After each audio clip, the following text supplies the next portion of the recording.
"Why did you reject my heir?" the Mafia father asked. I whispered, "Because I want his father." The velvet box sat open on the table, and the whole Valera family held its breath. Damien Valera, heir to the most feared name in Cleveland, had just asked me to marry him in front of his father, his grandmother, and 30 senior men. I looked at the ring. Then I found the one face I had trained myself not to find. I said no. The silence was a door slamming. Damien's smile held for 2 heartbeats, then cracked, and his grandmother's hand found mine under the table and squeezed hard. Less than an hour later, Enzo Valera closed the study door and asked the only question that mattered. "Why did you reject my heir?" I should have lied. Instead, I whispered the truth. "Because I want his father." For 1 heartbeat, Enzo didn't move. Then he did the worst thing he could have done. He believed me, and he stepped back, and the light in his eyes went out like a lamp. "I have already cost you enough tonight," he said, and he walked out and left me standing with the truth I had just spoken, and no one to take it back. I did not know then that I would not see him again for 6 weeks, or that Damien would answer my confession by slowly turning into a stranger. What happens when a woman tells a mafia boss she wants him instead of his son? And what happens to the son she rejected? I spent the next 3 months learning both answers the hard way. But to understand them, you have to go back to the Tuesday it all began. This is the story of how a small pharmacy on the west side of Cleveland nearly brought down a family empire. If you want to hear it to the end, tap like and subscribe, because the ending is not the one you are expecting. 3 months earlier, I was nobody to the Valera family. I was Noelle Price, 37, owner of Price Community Pharmacy on West 25th Street, a respectable little shop with a loyal, elderly clientele and a mortgage I still worried about. Our worlds should never have touched. They touched because of a little old lady who handed me a prescription that could have killed her. Her name was Lucia Valera, 80 years old and sharper than half the doctors I had ever met. The new heart medication she brought that Tuesday was fine on its own, but taken with the blood thinner I had filled 3 weeks earlier, it could bleed her out from the inside before anyone caught it. So I did what a pharmacist does. I did not fill it. I called her doctor and told him exactly what would happen if he did not change the prescription. When he informed me the patient's family did not tolerate delays, I held my ground. 2 days later, the corrected prescription arrived, and Lucia came back to thank me herself, studying me the way old women do, and telling me her son would want to repay me. I told her the only payment I wanted was her prescription renewed on time. What showed up instead was her grandson. Damien Valera walked into my pharmacy like he owned the floor beneath it, and half of Cleveland assumed he did. He came to deliver a watch worth more than my car, and when I refused it, he laughed, delighted, like I was a puzzle no one had shown him. That was the moment he decided to win me. I didn't think about him again until his father started coming in. Enzo Valera collected his mother's medication himself, every second Tuesday of the month, the way other men go to church. The first time he stood at my counter, I knew who he was, because everybody in Cleveland did. The second time, he waited his turn, even though he could have cleared the room. The third time, he remembered my delivery boy's name and asked about the boy's daughter's asthma. In my experience, powerful men used up all the air in a room. Enzo did something stranger. He made the room quieter, the way a held breath is quiet. He knew every medication in his mother's routine, every dosage, every hour, and asked my opinions as though they mattered. When I changed one of Lucia's refills to a cheaper equivalent with the same active ingredients, he didn't argue or pull rank. He thanked me for protecting her. I had never seen authority wielded so softly. And all the while Damien was courting me. Dinners at restaurants that required reservations 3 months out. Flowers with cards that signed themselves. Charm that was polished and relentless. He was not a cruel man. That was the tragedy of him. He simply assumed, with the confidence of a man who had never been refused, that enough patience and attention would eventually earn him my yes. He never once asked what I wanted. And somewhere in those weeks, I started doing something I shouldn't have. I started noticing the second Tuesday, the plain Tuesday when Enzo came in alone, polite, gone before his presence became an event. I caught myself checking the calendar on Monday nights and straightening the counter before he arrived, and I told myself it was gratitude. But gratitude does not explain the evening I found him outside with his mother's forgotten bag. He handed it to me and walked away before I could thank him. That was the night I knew. Standing in the fluorescent light of my own pharmacy, I knew I wanted his father. It made no sense. He was 20 years older than me, widowed 8 years, wrapped in more darkness than I could imagine. But I had watched him remember a delivery boy's daughter, wait his turn, thank me for protecting his mother. I had never once seen him behave as though my no belonged to anyone but me. A woman starts to love a man for exactly that. I did nothing about it and kept pretending the second Tuesday was ordinary.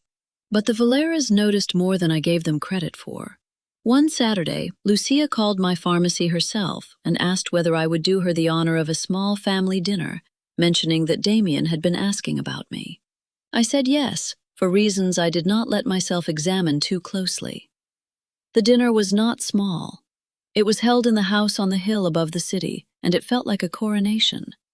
Lucia seated me at the long table like a guest of honor, while the senior men watched me the way men watch a question they cannot yet answer. Damien was in his element, warm, funny, possessive in the way that looks like affection. And at the far end of the table, Enzo sat barely touching his wine, carefully not looking at me at all. Then the candles went quiet. Damien rose, tapped his glass, and gave a speech about the woman who had saved his grandmother's life, about family, about legacy. Then the velvet box was on the tablecloth, open, and the whole room was looking at me, and his grandmother was smiling, and his father's face had gone very still. It is a terrible thing to watch a room already planning a wedding while the bride is still deciding whether she can breathe. I had not planned my answer. I expected a dinner, not a proposal. But when the ring came out and Damien looked at me with that easy certainty, expecting my yes the way he expected the sun to rise, I heard myself say it before I knew I had decided. I can't. I'm sorry, Damien, but I can't. The word no was not in his vocabulary. I watched it land on him like a stone. The room did not collapse, and that was the strange part. The violinist kept playing, the wine kept pouring, but something died at that table, and everybody felt it. Damien sat back down with the ring still in his hand and a smile that no longer reached his eyes. Lucia reached across and squeezed my hand once, hard, and said nothing. And Enzo, across the candles, finally looked at me like a man who had just heard bad news about himself. I drove home that night with the taste of my own confession in my mouth. The Valeras let me go politely, because no Valera shows a wound in public. But Enzo did the one thing I never expected. He disappeared, not with a scene, just gone. And for a man whose name opened every door in Cleveland, that took effort. 6 weeks passed, and I told myself it was for the best.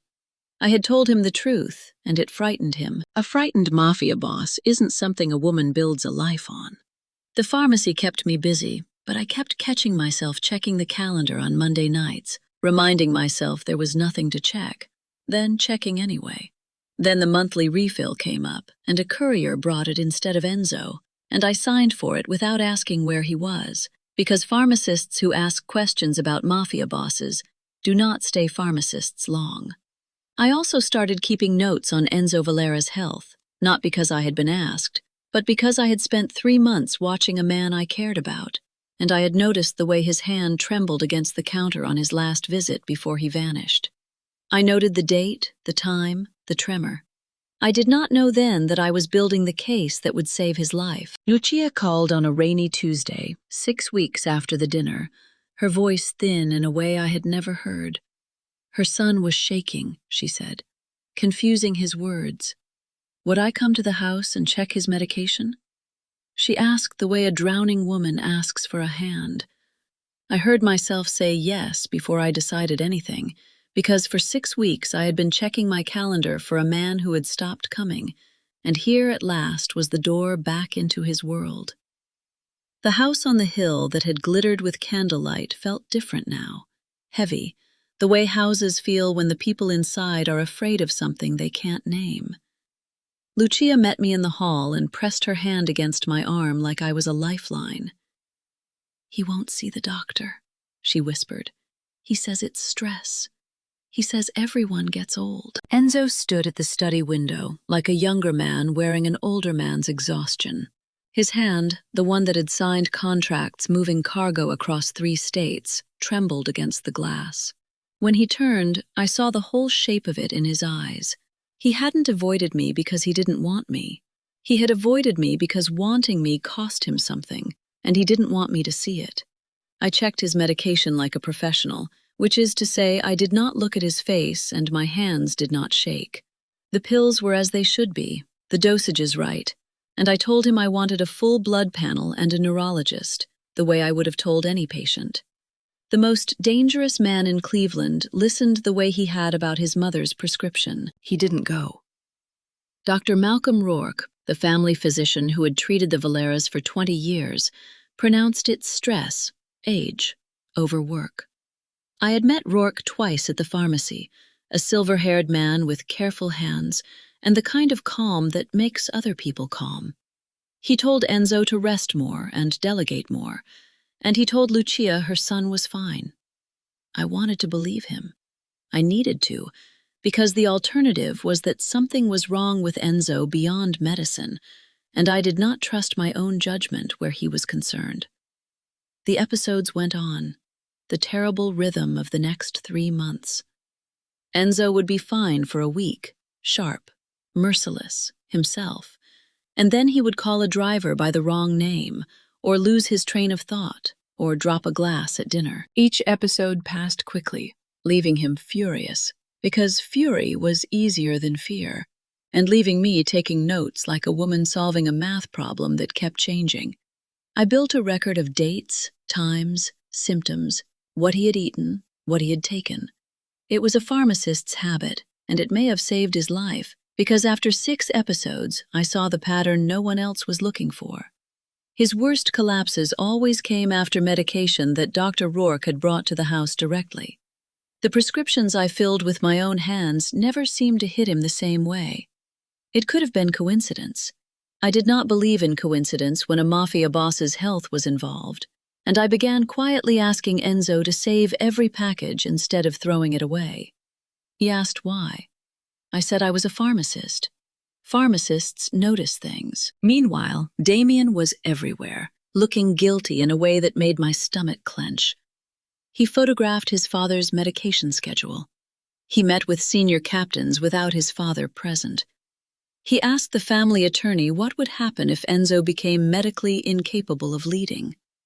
Every one of those things could mean a son protecting the family. Every one of them could also mean a son preparing to take the crown. I had rejected him publicly. I had told his father I wanted his father. If Damien wanted me to believe the worst of him, he was doing an excellent job of it. I tried to talk to Enzo once, in his study, in the rain, and I told him Damien was preparing for his incapacity. I watched suspicion darken his eyes, and I felt sick for having put it there. He said his son would never, in a voice that didn't believe itself. I didn't tell him the pattern pointed at Rourke because I had no proof, only a pharmacist's feeling and a stack of handwritten notes. But I did something my own stubbornness demanded. I asked Damien directly, alone in the Valera kitchen while he poured himself coffee, "Are you preparing to take your father's place?" He went very still. "Why would you ask me that?" "Because I have to know which of you to save," I said. He didn't answer. He just looked at me with something I couldn't read, and that silence frightened me more than any threat could have. I left the kitchen without coffee, and I felt his eyes on my back, and I understood that I was now a problem inside the Valera house instead of a guest in it. Lucia gave me the first real crack in the wall. She remembered, in that wandering way of the old, that before one of Enzo's earliest episodes, Rourke had personally replaced a medication packet Enzo had already packed for a trip. Just switched it out, she said, right at the door, like it was nothing. I asked her twice to be sure. Then I went back to my pharmacy with the question burning in my throat. I arranged to examine one of Rourke's remaining packets against the legitimate manufacturer's supply, using records I knew better than my own signature. The differences were small and lethal. The seal was a shade off. The lot number didn't match the batch records.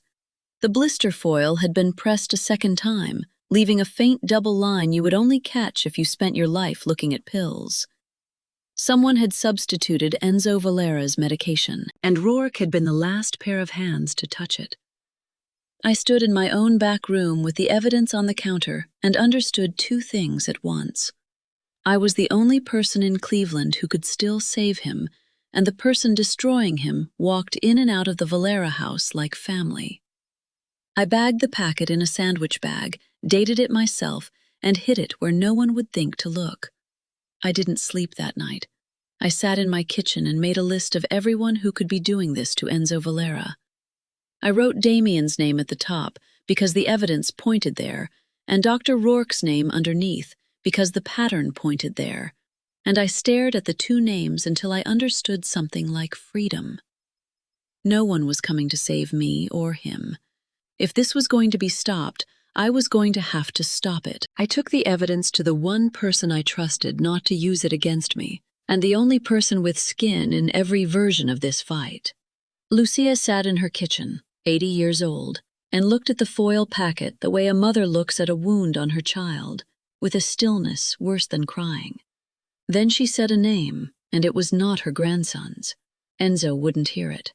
He sat in his study refusing the doctor, refusing the fear, and I stood in the doorway of his life and told him his own son was preparing for his death, and he said his son would never, and I watched him not believe it. I understood then that the strongest man in Ohio was protecting himself from the worst thought a father can have. But he agreed to one thing. He agreed to see the neurologist. The neurologist found nothing, which was the most frightening result of all. Healthy on every test, the doctor said. And the harder I looked, the more I noticed things that made no sense if Damien wanted his father gone. He kept postponing opportunities to take over. He kept the port negotiations alive when he could have buried them. And Rourke, handing Enzo a fresh packet with that too careful smile, was in the room when the trouble started and clean when it ended. By then, most of the family believed Damien was moving against his father. The captains whispered in doorways. The attorney prepared papers. Rourke kept telling Enzo to rest, to delegate, to slow down. Advice that would have handed the whole organization to whoever was waiting for him to weaken. And me? I kept my pharmacy open, filled my prescriptions, and pretended I did not know what I knew. The truth is, I was waiting for the moment to act, and it came sooner than expected. There is a charity dinner the Valera family hosts every year for the port workers' widows, and this year it mattered more than the food, because Calvin Sloan had chosen that night to finalize the region's biggest port agreement. Sloan ran a rival shipping empire, a polite, smiling man with a handshake that told you he had already won. He had spent years trying to take the terminals Enzo controlled, and every negotiation stalled because Enzo never blinked first. Sloan needed Enzo weakened, not dead. He needed the room to stop trusting him, and I understood, standing in that ballroom with a glass of wine I couldn't drink, that I was watching the last piece of the puzzle arrive. Lucia had asked me to come, and Enzo had not objected. He stood near the stage in a suit that fit him like armor, his hand in his pocket. I knew why. It was shaking again. Damien stood across the room watching his father with a focus that looked, to anyone who didn't know better, like a predator watching prey. To me, after all those months, it looked like a son holding his breath. Dr. Rourke reached Enzo first, of course. He always did. I saw him hand over the familiar packet, saw Enzo take it without looking, saw Rourke's calm smile, and something inside me went cold and certain in the same heartbeat. I crossed the ballroom and took the packet out of a Mafia boss's hand in front of 300 people. "Not this one," I said, the two words that could have gotten me killed. The room went still, which was worse than loud. Enzo looked at me with the eyes that had made hardened men confess, and I held up the packet. "Look at the seal," I said. "The double line on the foil, that is not legitimate." His hand, the one that had been shaking all evening, went perfectly still. I watched the most dangerous man in Cleveland put it together in a single breath, and I had never been more afraid of anyone than I was of Enzo Valera at that exact second. And that was when the room tilted. His eyes went vague, his words slid sideways, and he swayed against the stage like a man being untethered. 300 people watched the boss lose the thread of his own sentence. The captains exchanged glances, men about to choose sides, and Calvin Sloan moved across the floor, reaching for a pen, asking the words that would end it. "Are you well enough to sign, Enzo? Your people need certainty tonight." And in that moment, I understood the whole shape of it. Nobody had tried to kill Enzo Valera. They had tried to make him irrelevant while he was still breathing. I heard myself speak before I knew what I was going to say. "You were expecting this, Mr. Sloan. Why else is the pen already in your hand?" The room turned, and Sloan's smile flickered, and Dr. Rourke, the man in every room where the trouble started, began walking quietly toward the service door. The service door had a man in it. Damian Valera had reached the exit first, moving so smoothly that half the room didn't see him, and he stood between the doctor and the knight with his arms crossed. "Stay," he said. The strange thing was the way he said it, like a man who had been waiting for this door to open for months. What happened next happened fast, and I have checked it 100 times since. Damian produced 2 photographs of Rourke and Sloan meeting in a parking garage off the industrial docks on 3 dates. Dates that matched 3 of Enzo's worst episodes. Rourke's face went the color of old paper. Sloan started to speak and then thought better of it, and in the silence, Damian looked at his father and said the words that collapsed the whole tower of evidence against him. "I didn't copy your medication schedule to hurt you, Pop. I copied it to find the pattern in your bad days.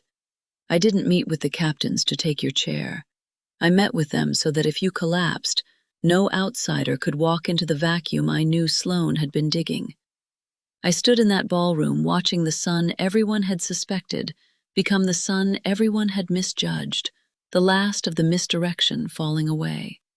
The photographs, the meetings, the attorney's questions, the succession papers, the phrase that had haunted me for months before his father goes down. He had been talking about defenses, not ambition.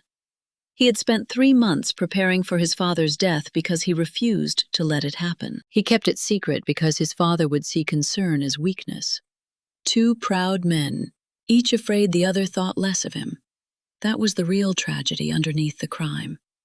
And it broke Dr. Rourke in the middle of the ballroom, in front of the widows, the captains, and the man he had served for 20 years.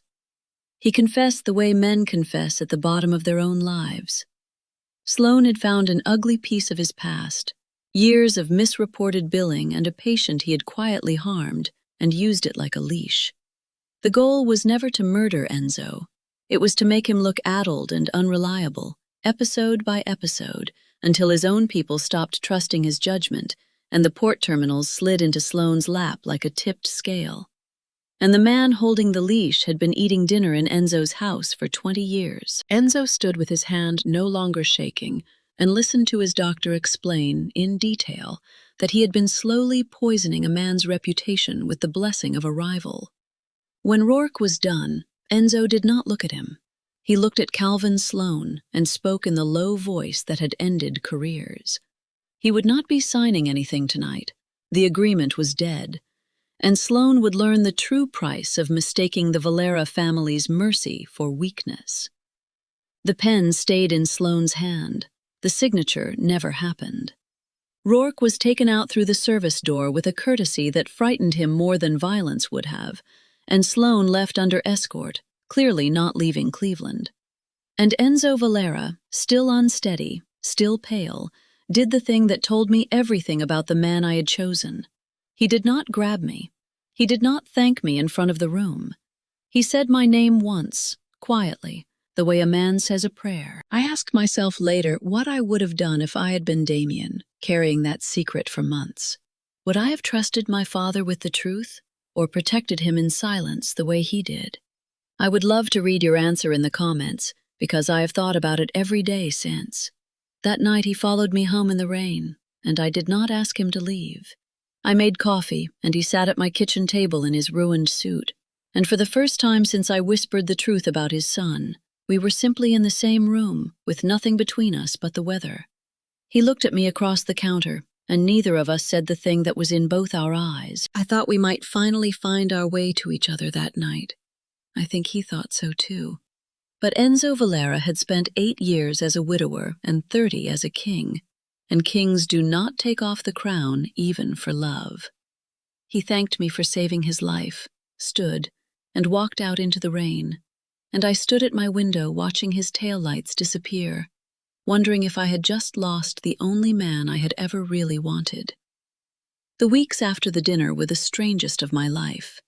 Enzo's episodes stopped almost overnight once his medication was corrected by doctors who answered to no one, and the captains, a breath from choosing sides, closed ranks around father and son together.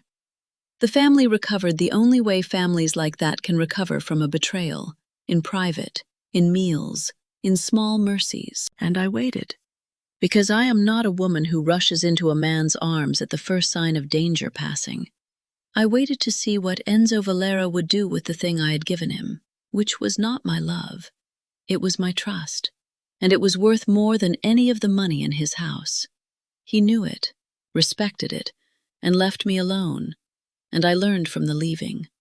He came to my pharmacy exactly once, not the second Tuesday, on a gray afternoon, waiting until the last customer left. Then he said the words I had been dreading.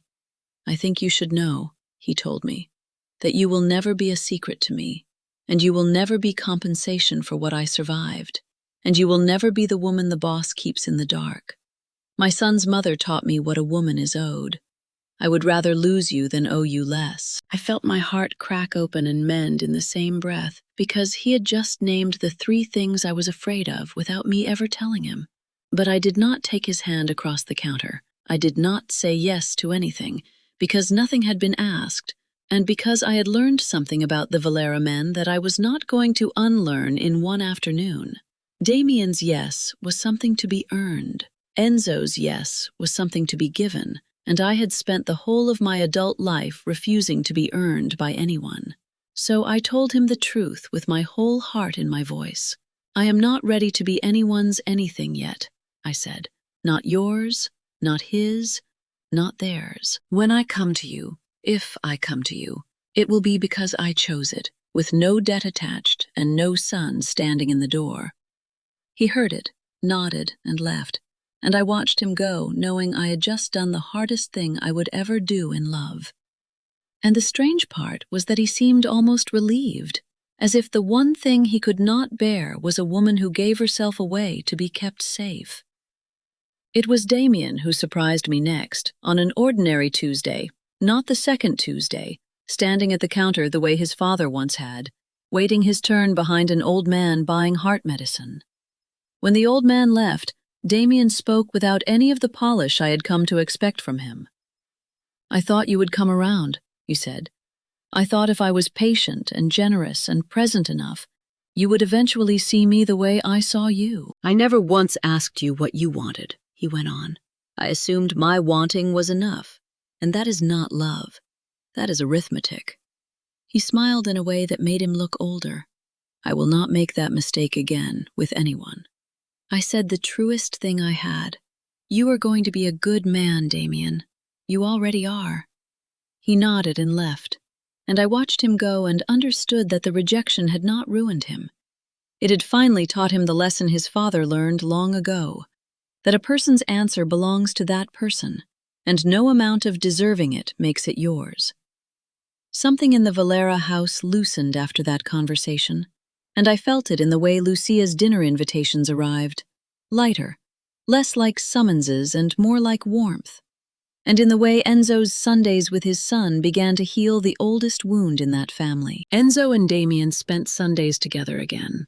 I knew because Lucia told me, and because I saw them once through a diner window near my pharmacy, arguing over something trivial with the comfortable heat of men who had almost lost each other. I watched them through the glass and felt the strange ache of being part of a story I was still not sure I belonged to. Months passed.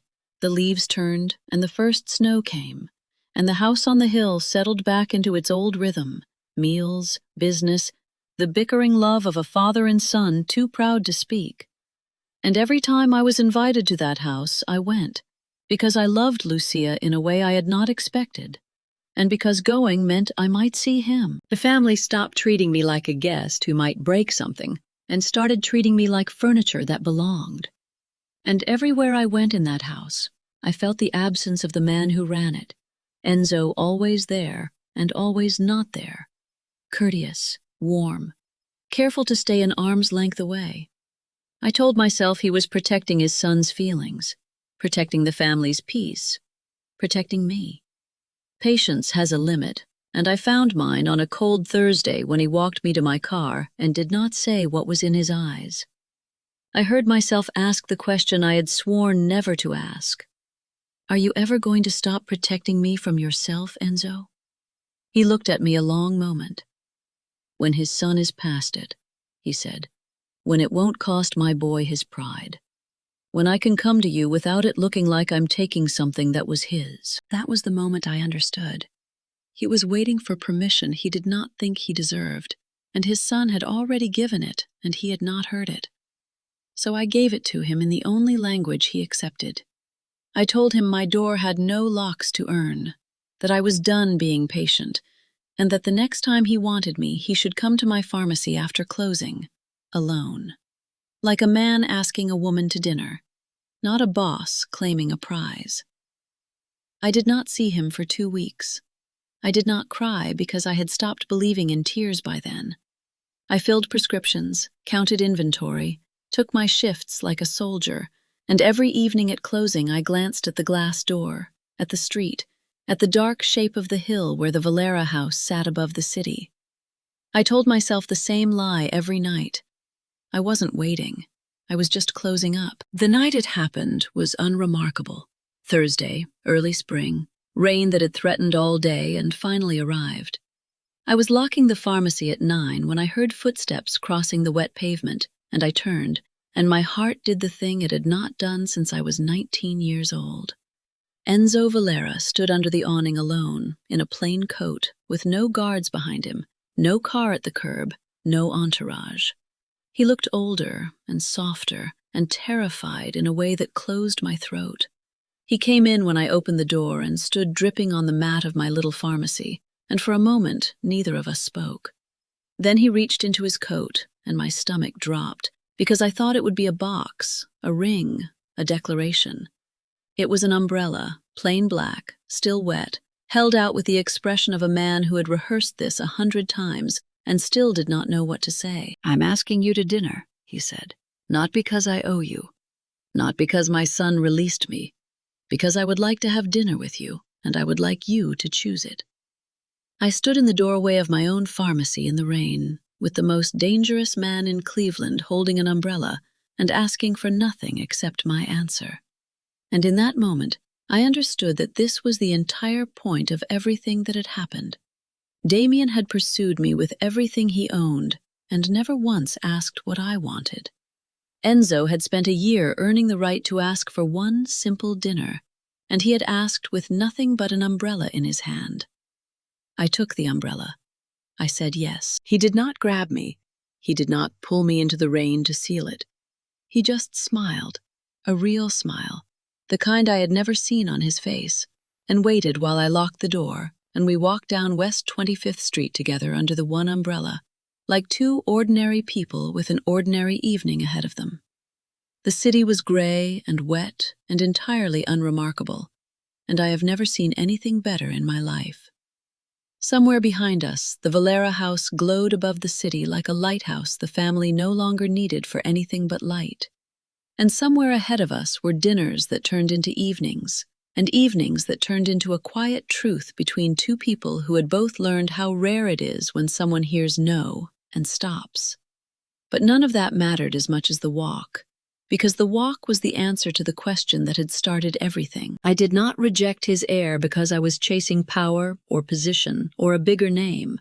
I rejected Damien because I had watched his father wait his turn, remember a delivery boy's daughter, thank me for protecting his mother, and hear my no as a final word and obey it.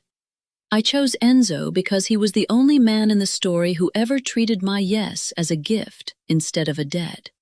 That is a thing no woman in her right mind walks away from twice. And now I want to ask you the question I know you are sitting there with, because this story has a choice in it that belongs to everyone who hears it. If you had been me, standing in the rain with the umbrella in your hand, would you have said yes? Leave your answer in the comments, and if this story moved you, tap like and subscribe. There are more stories where this one came from, and I will meet you in the next one. The rain kept falling, the umbrella kept working, and I, Noelle Price, pharmacist on West 25th Street, walked into the rest of my life holding the hand of a man who had learned, at 56 years old, how to ask for what he wanted instead of taking it. He asked. I chose.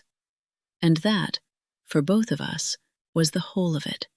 The answer to the question his son never learned to ask.